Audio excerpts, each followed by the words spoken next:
क्या आपने the shade eight डलविच के बारे में सुना है? नहीं? ठीक है, तो आइए हम आपको आज एक कहानी बताते हैं जो वाइज न्यूज मैगजीन में प्रदर्शित एक कहानी का एक आकर्षक लेखा जोखा देते हैं। 2017 में एक अंग्रेजी लेखक ओबा बटलर के दिमाग में पता नहीं कहां से ये कुछ खुरापाती सा काम करने का आइडिया आया। उन्होंने पहले लोकप्रिय ट्रैवल कंपनी ट्रिप एडवाइजर पर फेक रिव्यू लिखने के लिए एक साइड हसल चलाया था।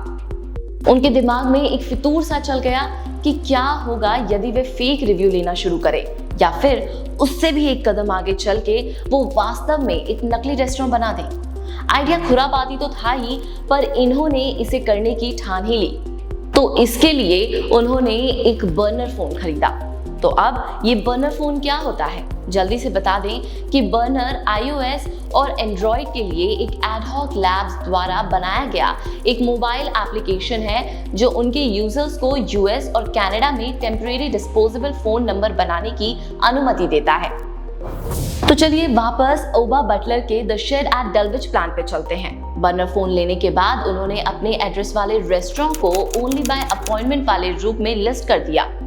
मतलब आप अंदर नहीं जा सकते थे, आपको अपॉइंटमेंट बुक करना था। उन्होंने एक वेबसाइट स्थापित की, एक विचित्र मेन्यू बनाया जो कि आपके मूड पर आधारित खाद्य पदार्थ को चुने जाने को दिखाता था। इसमें कुछ भी असली नहीं था, यहाँ तक कि व्यंजनों की नकली तस्वीरें ली और लोगों से ऐसे रिव्यूज लिखवाए जो वास्तविक लग रहे थे। यहाँ तक कि उन्होंने ट्रिप एडवाइजर की एंटी स्कैमर तकनीक का तोड़ भी निकाल लिया।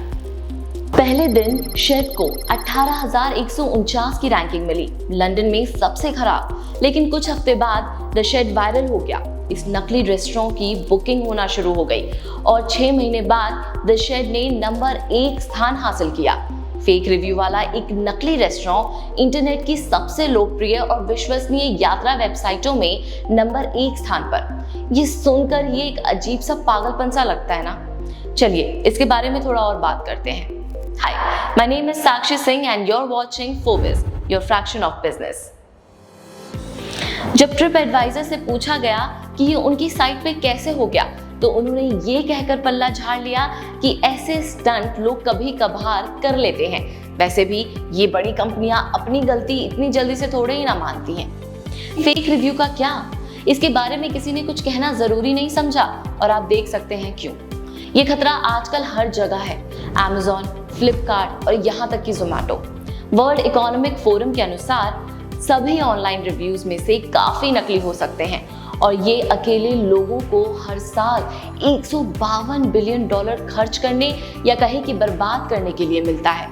कुछ हफ्तों पहले Amazon ने 11,000 से अधिक फेसबुक ग्रुप के एडमिन पर मुकदमा दायर किया जिन्हें फेक रिव्यू के लिए बनाया गया था। अब यदि आप सोच रहे हैं कि ये पूरा गोरख धंधा कैसे काम करता है, तो चलिए इसको ऐसे समझते हैं।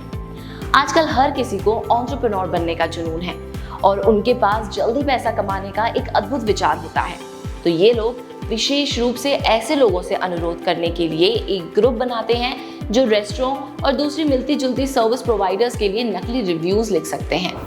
अब कल्पना कीजिए कि आप खुद जल्दी से पैसा बनाना चाहते हैं। आप ग्रुप में शामिल होने का प्रयास करते हैं। एडमिन आपकी प्रोफाइल को शायद एक बार देखता है, बस ये सुनिश्चित करने के लिए कि आप कोई कानूनी दाव पेच वाले या कोई लीगल इश्यू क्रिएट करने वाले तो नहीं है, और लो बस हो गया, you're in। फिर जो आप देखते हैं वो आपको चौंका देता है। सेलर्स अपना माल बेचने और फेक रिव्यू की रिक्वेस्ट करने में व्यस्त हो जाते हैं। आपके नकली प्रशंसा के बदले में वह आपके द्वारा उनके उत्पाद को खरीदने पर खर्च की गई राशि को वापस करने का वादा करते हैं और आपको एक शुल्क का भुगतान करते हैं जो $100 तक भी हो सकता है। क्या बकवास है। केवल एक मामूली रिव्यू, एक्चुअली फेक रिव्यू के लिए ये बहुत ज्यादा पैसा है, लेकिन सेलर्स के लिए इन पॉजिटिव रिव्यूज का मतलब बहुत ज्यादा होता है। याद कीजिए, आप जब खुद किसी ऑनलाइन पोर्टल पे जाते हैं तो क्या आप खुद रिव्यूज नहीं पढ़ते हैं ना। और उससे भी ज्यादा अगर रिव्यू 5 में से 1 या 2 की रैंक वाला है तो क्या आप खुद उन प्रोडक्ट्स को खरीदने से नहीं हिचकिचाते। यदि सेलर्स को कहीं से उनके प्रोडक्ट की मास सेलिंग होने की उम्मीद होती है तो अपने इन्वेस्टमेंट का ब्रेक इवन पॉइंट अचीव करने के लिए ये नकली रिव्यू का सहारा लेते हैं और ये रिव्यू बिक्री बढ़ा सकती है। एक उदाहरण में लेगेसी लर्निंग सिस्टम्स इनकॉर्पोरेशन, जो एक संगीत सिखाने वाली कंपनी है, उसने पूरे वेब पर नकली रिव्यूज पर $2,50,000 की छींटे मारकर अपनी बिक्री में $5 मिलियन से अधिक की कमाई की। अब Amazon, TripAdvisor जैसे प्लेटफॉर्मों के लिए फेक रिव्यू एक विशालकाय समस्या बन चुकी है। यदि इसका एक यूजर बेस है जो असली रिव्यू छोड़ता है, तो ये दूसरों को सही प्रोडक्ट चुनने में मदद करता है। एक स्टडी से पता चलता है कि 76% लोग इन ऑनलाइन रिव्यूज को ऐसे मानते हैं जैसे कि उन्हें अभी किसी मित्र ने लिखा हो। अब कल्पना कीजिए कि अगर ये सब रिव्यू नकली होने लगे तो ये उनको भी प्रभावित करता है जो अपना बिजनेस सही तरीके से चलाने की कोशिश करते हैं। अब होता ये है कि मान लीजिए आप तो अपना बिजनेस ईमानदारी से चला रहे हैं और आपकी सेल भी अच्छी हो रही है, तो आपका कॉम्पिटिटर आपके प्रोडक्ट को खरीदेगा, टेस्टिंग करके प्रोडक्ट रिटर्न कर देगा और फेक रिव्यू डाल देगा। इतने सारे डालेगा कि आप खुद भी परेशान हो जाएंगे कि इतना अच्छा प्रोडक्ट होने के बाद भी आपके लिए इतने बैड रिव्यूज क्यों आ रहे हैं। अब चूंकि लोग रिव्यू देखकर प्रोडक्ट खरीदने का मन बनाते हैं, तो आपके सेल्स पे भी असर पड़ेगा। अब ये पूरा खेल किसी के लिए परेशानी बन गया है तो किसी और के लिए पैसा बनाने का मौका।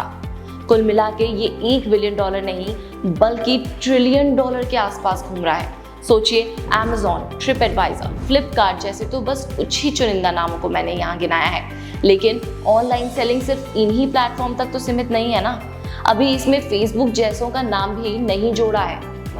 एक स्टडी के अनुसार 2019 में ही ई-कॉमर्स दिग्गज Amazon ने अपने प्लेटफॉर्म पर धोखाधड़ी से निपटने के लिए $500 मिलियन खर्च किए, 8,000 से अधिक लोगों को काम पर रखा, लेकिन फिर भी ये इतना आसान नहीं रहा। हार्वर्ड बिजनेस रिव्यू द्वारा किए गए एक शोध के अनुसार एक नकली रिव्यू को हटाने में उन्हें काफी समय लगता है, औसतन 100 दिन। तो सोचिए कि ये इतनी बड़ी कंपनी के लिए कितनी मुसीबत पैदा कर रहा है, खासतौर पर ये देखते हुए कि सरकारें अब नोटिस ले रही हैं। इस साल अप्रैल में यूके सरकार ने नकली रिव्यूज को अवैध बनाने की योजना का प्रस्ताव रखा, और अगर ऐसा होता है तो ग्राहकों को गुमराह करने के लिए व्यवसायों को उनके वैश्विक कारोबार के 10% के रूप में भारी जुर्माना भी लगाया जा सकता है। तो हाँ, हमें बस इंतजार करना होगा और देखना होगा कि चीजें कैसे आगे बढ़ती हैं। लेकिन तब तक हमें बताएं कि क्या आपके पास फेक रिव्यूज से बचने के लिए कोई सुझाव और तरकीबें हैं। हमें अपने आइडियाज कमेंट करके बता सकते हैं। आपके सुझाव का हमें इंतजार रहेगा। अगर आपको ये आज का एपिसोड अच्छा लगा हो तो चैनल को लाइक, शेयर, सब्सक्राइब करना मत भूलिएगा। अगर आप इस वीडियो को YouTube पे देख रहे हैं तो इस चैनल को सब्सक्राइब कर सकते हैं, और अगर ये वीडियो आप Facebook पर देख रहे हैं तो हमारे पेज को लाइक कर सकते हैं। जल्दी मिलेंगे एक नए एपिसोड के साथ। तब तक के लिए आप रखिए अपना ख्याल। You take care and see you soon.